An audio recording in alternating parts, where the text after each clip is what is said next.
এই মুহূর্তে যদি আপনি 40 থেকে 45,000 টাকা বাজারে কোনো ইউজড আইফোন কেনার কথা চিন্তা করে থাকেন, তাহলে এই আইফোন 14টা একটা বেস্ট অপশন হতে পারে। কারণ এটা মোটামুটি লেটেস্ট এখন পাওয়া যাচ্ছে এবং দেখা যাচ্ছে যে মানে রিপেয়ার হিস্ট্রি নাই, রিফাবরিশড নাই, মোটামুটি ইউজড অথবা ব্র্যান্ড নিউ কিন্তু আপনি খুঁজলে হয়তো বা এই আইফোন 14টা পেয়ে যাবেন। এবং এই আইফোন 14 দিয়ে আপনি চাইলে কিন্তু 4K 30 fps সিনেম্যাটিক মোডে ভিডিও রেকর্ড করতে পারবেন। তার পাশাপাশি এটার মধ্যে কিন্তু 12 মেগাপিক্সেলের দুইটা ক্যামেরা থাকছে এবং এটা ডিসপ্লে রিলেটেড কোনো প্রবলেমও কিন্তু নাই। যেমন আইফোন 13 এর মধ্যে ডিসপ্লেতে গ্রিন লাইন পড়ে যাওয়া কিংবা ডিসপ্লে চলে যাওয়ার মতো ইস্যু কিন্তু রয়েছে, যার কারণে আইফোন 13 এর সাথে এই আইফোন 14টার অনেক কিছু মিলে গেলেও কিন্তু এই 14টা 13 থেকে অনেক দিক দিয়ে এগিয়ে আছে। সেসব ব্যাপারে আমরা অন্য একটা ভিডিওতে কথা বলেছিলাম, আপনি চাইলে সেই ভিডিওটা দেখে আসতে পারেন, আইফোন 14 ভার্সেস আইফোন 13। এটা লিঙ্ক থাকছে ভিডিও নিচের ডেসক্রিপশন বক্সে অথবা আই কার্ডে। যাই হোক, এই আইফোন 14 এর ডিজাইন যদিও কিনা একদমই আইফোন 13 এর মতো, ডিজাইনে কোনো অবস্থাতেই কোনো চেঞ্জেস কিন্তু আপনি দেখতে পাবেন না এবং কালার কিন্তু অলমোস্ট সিমিলার। এই আইফোন 14টা অ্যাপেল রিলিজ করে 2022 সালে, কিন্তু এই 4 বছর পরে এসেও যখন আপনি এই ফোনটাকে হাতে নেবেন কিংবা আপনি ইউজড মার্কেট থেকে কিনতে চাবেন, তখন দেখবেন যে অনেক বেশি ফ্রেশ কন্ডিশন, একদমই বিল্ড কোয়ালিটি খুবই ভালো এই ধরনের ডিভাইস পাওয়া যাচ্ছে। এর অন্যতম একটা কারণ হচ্ছে অ্যাপেলের যে ভেজ ভেরিয়েন্টের আইফোনগুলো রয়েছে সেগুলো কিন্তু তারা 2-3 বছর কন্টিনিউ করে। যেমন হচ্ছে এখনও যদি আপনি মার্কেটে খুঁজেন সিল প্যাকড ইনঅ্যাক্টিভ আইফোন 14 কিন্তু পেয়ে যেতে পারেন। আমরা লাস্ট ইয়ারে দেখেছি যে আইফোন 13ও কিন্তু বিক্রি হয়েছে, যার কারণেই বলছিলাম যে রিফাবরিশড এবং রিপেয়ার হিস্ট্রি ছাড়া এই ধরনের ইউজড আইফোন 14 পেয়ে যাওয়ার চান্সেস কিন্তু অনেক বেশি, যার কারণে এটাকে ভিডিও শুরুতেই রিকমেন্ড করেছি। এটা যখন আপনি হাতে নেবেন আপনি ফিল করতে পারবেন যে লাখ টাকার কিছু একটা হাতে নিয়েছেন। যদিও কিনা এটা নতুন যখন আসছে তখন এটার দাম লাখ টাকাই ছিল এবং এটা কিন্তু অ্যালুমিনিয়ামের বিল্ডের একটা ফোন, কিন্তু এটা অ্যালুমিনিয়াম বিল্ডের বা বিল্ড কোয়ালিটি ভালো হলেও এ ধরনের বেস ভেরিয়েন্টের যে আইফোনগুলো রয়েছে আইফোন 15 পর্যন্ত, সেগুলোতে আমরা যে প্রবলেমটা ফেস করেছি যে ফ্রেম থেকে রং উঠে যাওয়া, এবং এই আইফোন 14 এরও কিন্তু অবস্থা সেম। আপনি যদি কোনো কাভার ছাড়া এটাকে ইউজ করেন তাহলে এটার ফ্রেম থেকে রং উঠে যাবে, এটা একদমই নর্মাল। এবং এত টাকা দিয়ে একটা ফোন কেনার পর যখন ফ্রেম থেকে রং উঠে যায় এই ব্যাপারটা মানে খুবই বিরক্তিকর ছিল।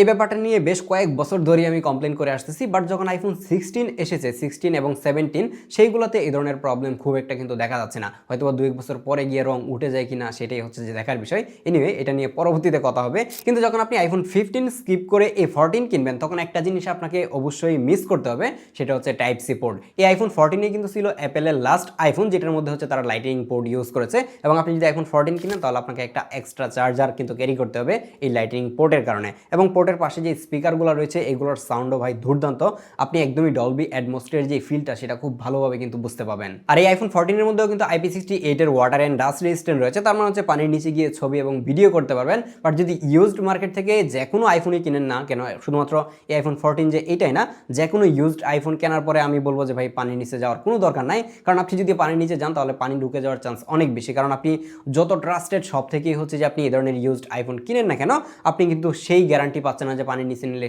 ফোনের মধ্যে পানি ঢুকবে না। যদি আপনি ইনঅ্যাক্টিভ কোনো ফোন কিনেন একদমই সিল প্যাকড, সেইগুলোকে আপনি চাইলে পানির নিচে নিয়ে ভিডিও টিডিও করতে পারবেন। বাই দ্য ওয়ে, আপনি যদি এই ধরনের ইউজড কোনো আইফোন কিনতে চান তাহলে আপনি যোগাযোগ করতে পারেন হচ্ছে গ্যাজেটম্যানের সাথে, কারণ গ্যাজেটম্যান এই ধরনের ইউজড অথেন্টিক আইফোনগুলাই সেল করে থাকে।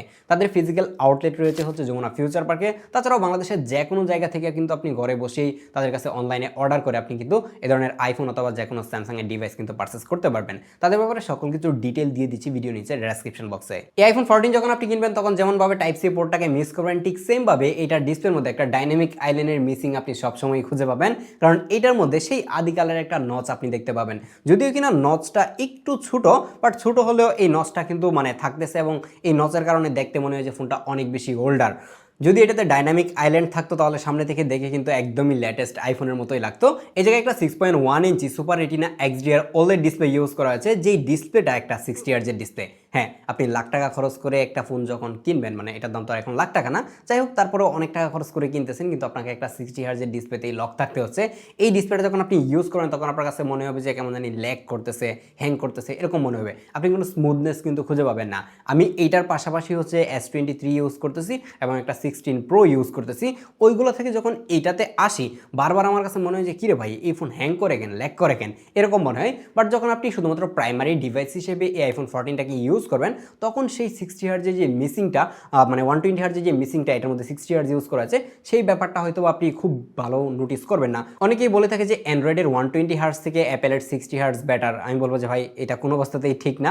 আপনি যদি হচ্ছে অ্যান্ড্রয়েডের মানে 15,000 টাকা দামের একটা অ্যান্ড্রয়েডের 120 হার্জ ইউজ করে এসে এই আইফোন 14 ইউজ করেন তাহলে তো আপনার কাছে এটা বেটার মনে হবে, এটাই নর্মাল। বাট আপনি যখন একটা ভালো অ্যান্ড্রয়েড ফোন ইউজ করবেন যেটাতে প্রপারলি 120 হার্জ কাজ করে, সেটা থেকে এটাতে আসলে তখন মনে হবে যে না ভাই ঠিকই আছে, এটা ল্যাগ করতেছে। তার মানে এই না যে এটার পারফরমেন্স খারাপ, এটার পারফরমেন্স কিন্তু খুবই ভালো, এটা নিয়ে আমরা একটু পরেই কথা বলতেছি। এই ডিসপ্লেটার চারপাশে চিন বেজেলও কিন্তু মোটামুটি সিমেট্রিক্যাল, মোটামুটি না একদমই সিমেট্রিক্যাল, বাট এটা একটু মোটা মনে হয়। এখনকার সময়ের যেই লেটেস্ট আইফোনগুলো রয়েছে সেগুলোর সাথে কম্পেয়ার করতে গেলে একটু ভালোই মোটা মনে হয়। অবশ্যই এটার মধ্যে আপনি একটা স্ক্রিন প্রোটেক্টর ইউজ করা ট্রাই করবেন, আর যারা আইফোন কিনবে তারা অবশ্যই স্ক্রিন প্রোটেক্টর ইউজ করবে। এনিওয়ে, এটাতে যদি আপনি গেমিং করেন তাহলেও কিন্তু আপনাকে 60 FPS পর্যন্তই সর্বোচ্চ গেমিং করার অপশন দিবে। বাই দ্য ওয়ে, এটার মধ্যে কিন্তু তারা প্রসেসর হিসেবে 2022 সালে ইউজ করেছিল অ্যাপেল A15 বায়োনিক যেই 5 nm চিপটা রয়েছে সেইটা, এবং এটার মধ্যে কিন্তু জিপিইউ কোর হিসেবে আছে 5 কোর জিপিইউ, এবং আইফোন 13 এর মধ্যে সেম এসওসি ইউজ করলেও সেটার মধ্যে কিন্তু সিপিইউ কোর মাত্র 4টা, যার কারণে কিন্তু আপনি যখন গেমিং করবেন কিংবা আপনি এটার মধ্যে গ্রাফিক্স রিলেটেড কোনো কাজ কারবার করবেন তখন দেখবেন যে আইফোন 13 থেকে স্লাইটলি বেটার পারফর্ম করতেছে হচ্ছে এই আইফোন 14টা। যদিও কিনা আমরা বেঞ্চমার্ক টেস্ট করে আমরা কম্পেয়ার ভিডিওতে দেখেছিলাম যে খুব বেশি কিন্তু ডিফারেন্স নাই, বাট যখন আপনি ক্যাপকাট কিংবা ভিডিও এডিটিং সফটওয়্যারগুলো ইউজ করে এক্সপোর্ট করবেন তখন কিছুটা ফাস্টার মনে হতে পারে, বাট সেটা খুব বেশি একটা নোটিস করার মতো না। কিন্তু যখন এই ফোনটাকে আপনি রেগুলার লাইফে ইউজ করবেন তখন একবারের জন্য আপনার ফিল হবে না যে আপনি একটা 4 বছর পুরাতন ইউজড আইফোন ইউজ করতেছেন, কারণ এটার পারফরমেন্স এখনো একদমই টপ নচ। একটা 40-50 হাজার টাকা দামের নতুন অ্যান্ড্রয়েড ফোনের সাথে মোটামুটি ভালোভাবেই কিন্তু টেক্কা দিতে পারবে। আর আমার হাতের এই আইফোন 14টা কিন্তু iOS 26.4 এ রান করতেছে, এবং এটার মধ্যে আরো 3 থেকে 4 বছর কিন্তু সফটওয়্যার সাপোর্ট পাবেন। আইফোন 11 এর মধ্যেও কিন্তু iOS 26 এর সফটওয়্যার আপডেট এখনো আসতেছে, বাট 17 পাবে না, 17 হচ্ছে যে 12 পাবে। সেভাবে হিসাব করতে গেলে এটার মধ্যে আরো কিন্তু 3 বছর সফটওয়্যার আপডেট পাওয়ার কথা, এবং iOS 28 অথবা 9 পর্যন্ত পাবেন। আমি এক্স্যাক্টলি শিওর না, আপনি একটু কাউন্ট করে নিলেই বুঝতে পারবেন। যার কারণে সফটওয়্যার সাপোর্টের দিক থেকেও কিন্তু আপনি অনেকটাই লেটেস্ট থাকবেন এবং লং টাইম কিন্তু আপনি ইউজ করতে পারবেন। অ্যাপেল কিছুদিন আগে আইফোন 5s এর মধ্যে হচ্ছে যে সফটওয়্যার আপডেট দিয়েছে, যেটার বয়স মোটামুটি 13 বছর। তার মানে বুঝতেই পারতেছেন যে অ্যাপেল একটা ফোনকে কত বেশি টেক কেয়ার করে। যার কারণে যদি আপনি এই আইফোন 14 কিনেন তাহলে আপনাকে সফটওয়্যার সাপোর্ট নিয়ে খুব বেশি একটা ভাবতে হবে না। নাও কথা বলা যাক এটার ক্যামেরা নিয়ে। এ ধরনের ইউজড আইফোন যারা কিনে থাকে আমি প্রত্যেকটা ভিডিওতেই একই কথা বলি যে তারা শুধুমাত্র ক্যামেরার জন্যই কিনে, এবং এটা একদমই ট্রু। আপনার বাজেট যখন এখন অ্যারাউন্ড 45,000 টাকা তখন বেস্ট ক্যামেরার জন্য আসলে এই ধরনের আইফোনই না, এই বাজেটে অনেক অ্যান্ড্রয়েড ফোন পাওয়া যায় যেগুলো এই আইফোন 14 থেকে মাচ মোর বেটার। তো সেই জায়গায় আপনি আইফোন 14টা কেন কিনবেন? তার আরেকটা রিজন হচ্ছে যে আইফোনের ভিভিড মোড লাগিয়ে দেখা যাচ্ছে যে অনেক সুন্দর সুন্দর ছবি কিন্তু তোলা যায়। এটার ব্যাক সাইডে দুইটা 12 মেগাপিক্সেলের ক্যামেরা ইউজ করা আছে, এবং ফ্রন্টেও থাকছে কিন্তু একটা 12 মেগাপিক্সেলের ক্যামেরা। এর মেইন লেন্স এবং আলট্রাওয়াইড লেন্স দিয়ে যখন আপনি পিকচার তুলবেন তখন দেখতে পাবেন যে খুবই ভালো পরিমাণে ডিটেল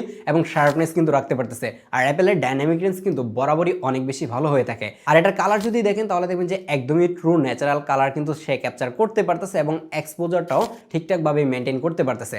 এটা দিয়ে ন্যাচারাল পিকচার তুলতে পারলেও দেখা যাচ্ছে যে ম্যাক্সিমাম মানুষজনই হচ্ছে ভিভিড মোডটাকে ইউজ করে একটু কালারফুল বুস্টেড স্যাচুরেটেড কালারগুলাই বেশি পছন্দ করে। কিন্তু আপনি এখন যে স্যাম্পলগুলো দেখতে পাচ্ছেন এগুলো কিন্তু একদমই ন্যাচারাল ছবি তোলা হচ্ছে, কিন্তু এইটাতে যেহেতু 12 মেগাপিক্সেলের সেন্সর ইউজ করা হয়েছে যার কারণে ছবি তোলার পরে যখন আপনি একটু জুম করবেন তখন আপনার কাছে মনে হবে যে ডিটেলের কিছুটা ঘাটতি রয়েছে, কিন্তু যখন আপনি জুম ছাড়া নর্মালি ছবিগুলোকে দেখবেন তখন আপনার কাছে মনে হবে যে না সবকিছুই ঠিকঠাকই রয়েছে। কিন্তু এটা 12 মেগাপিক্সেল হলেও অনেক অ্যান্ড্রয়েড ফোনের 200 মেগাপিক্সেল কিংবা 108 মেগাপিক্সেলের যে ক্যামেরাগুলো রয়েছে সেগুলোর সাথে খুব ভালোভাবে কিন্তু কম্পিট করতে পারে, এবং দেখা যাচ্ছে যে ম্যাক্সিমাম টাইম হয়তো এটাই মানে জিতে যাবে এরকম একটা অবস্থা। যার কারণে মেগাপিক্সেল দেখে ক্যামেরা কেনা থেকে মানে দূরে থাকবেন, এবং এই জিনিসটা নর্মাল হয়ে গেছে। এখন মানুষজন বুঝে যে মেগাপিক্সেল বেশি মানে যে ছবি ভালো, ব্যাপারটা আর এরকম নাই।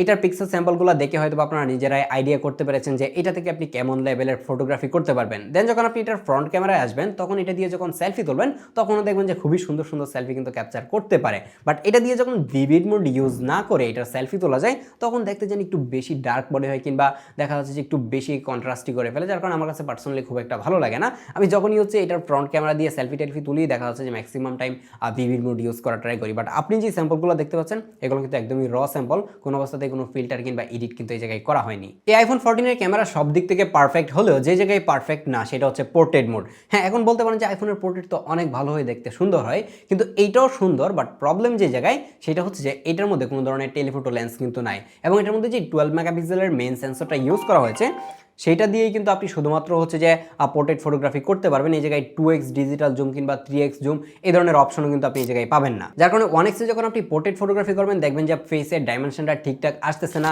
কিংবা আপনার যে ব্যাকগ্রাউন্ডটা সেটা খুব বেশি একটা ব্লার হচ্ছে না, বা ব্লার যখন আপনি বাড়িয়ে দিবেন তখন দেখবেন যে দেখতে একটু আর্টিফিশিয়াল লাগে।